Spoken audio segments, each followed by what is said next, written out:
Hi అండి. Welcome to my channel. ఇప్పుడు నేను ఒక స్కీమ్ గురించి చెప్పాలని వచ్చాను. ఎన్ఎఫ్‌బిఎస్ నేషనల్ ఫ్యామిలీ బెనిఫిట్ స్కీమ్ అండి ఇది. జాతీయ కుటుంబ ప్రయోజన పథకం. ఈ స్కీమ్ ద్వారా మనం 20,000 రూపాయలనేది పొందొచ్చు ఆర్థిక సహాయంగా. ఈ స్కీమ్ ఏంటి? ఈ స్కీమ్ ఎవరు అప్లై చేసుకోవాలి? ఎక్కడ అప్లై చేసుకోవాలి? దీనికి ఎవరు అర్హులు? అనేసి ఈ స్కీమ్‌లో గురించి మనం తెలుసుకున్నాము. ముందుగా మన ఛానల్‌ని ఎవరైనా కొత్తగా చూసినట్లయితే ప్లీజ్ సబ్స్క్రైబ్ చేయండి. నచ్చినట్లయితే లైక్ కూడా చేయండి. కొంతమందికి యూజ్ అవుతది కదా! ఎన్ఎఫ్‌పిఎస్ పథకం ఎవరికి అప్లై చేయాలి? ఎలా అప్లై చేయాలి? అర్హతలేంటి? అవసరమైన పత్రాలేంటి? ఆహ్, కుటుంబ సభ్యునికి అవసరమైన పత్రాలేంటి? తనకి ఎలా డబ్బులనేది చేరుతుంది అనేసి చాలా డౌట్‌లయితే ఉన్నాయి కదా! ఆ డౌట్‌లన్నీ ఇప్పుడు మాట్లాడుకుందామండి.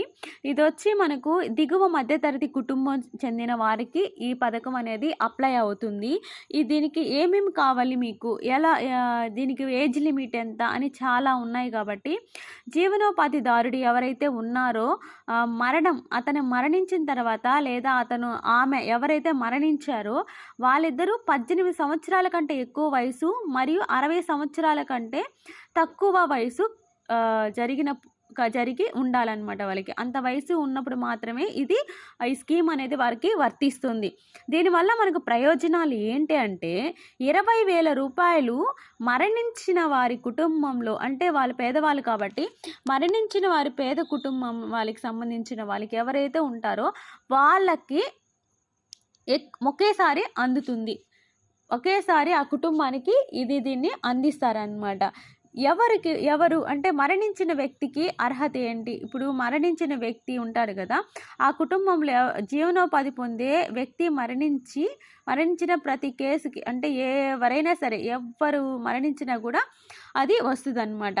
అర్హతలు: దరఖాస్తుదారుడు ఎవరైతే ఉంటారో ఆయన భారతదేశ పౌరుడై ఉండాలి. దరఖాస్తుదారుడు కుటుంబం దారిద్ర్య రేఖకి, అంటే బీపీఎల్ కార్డు అనేది వాళ్ళకి చెంది ఉండాలి.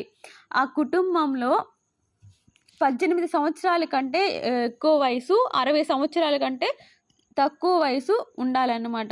దరఖాస్తుదారుడు కుటుంబానికి తదుపరి ప్రాథమిక పరుడై ఉండాలి. అంటే తర్వాత ఆయన సంపాదించేవాడై ఉండాలన్నమాట. ఎవరైతే మరణించిన వ్యక్తి ఉన్నారు కదా, ఆ మరణించిన వ్యక్తి ఎవరైతే ఉన్నారో అతని యొక్క మరణ ధృవీకరణ పత్రం అనేది కంపల్సరీగా కావాలి. గుర్తింపు చిరునామా అనేది కావాలి. చిరునామా రుజువు కావాలి. తన యొక్క రేషన్ కార్డు కావాలి. తన యొక్క కుటుంబ ఐడి, అంటే ఫ్యామిలీ మెంబర్ సర్టిఫికేటు, అలాంటివి కావాలన్నమాట. ఎవరైతే సహాయం చేయాలనుకుంటున్నారు కదా, ఇప్పుడు మనం గవర్నమెంట్ సహాయం చేయాలనుకుంటుంది కదా, అతనైతే గుర్తింపు రుజువు కార్డు, చిరునామా కార్డు కావాలి. తన యొక్క వయసు ఎంత, తన వయసు అనేది అది కంపల్సరీ కావాలి. కుటుంబ ఐడి, అంటే రేషన్ కార్డు అనేది కంపల్సరీ కావాలి.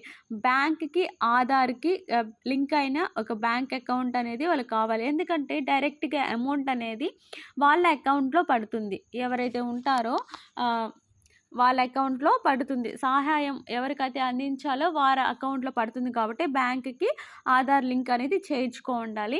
పాస్పోర్ట్ సైజ్ ఫోటో ఒకటి వాళ్ళు తీసుకురావాలన్నమాట. ఈ విధంగా ఇన్ని డాక్యుమెంట్స్ అనేది వాళ్ళ దగ్గర కానీ పెట్టుకుంటే వాళ్ళు ఖచ్చితంగా ఈ స్కీమ్కి అప్లై చేసుకోవచ్చు. ఓకే,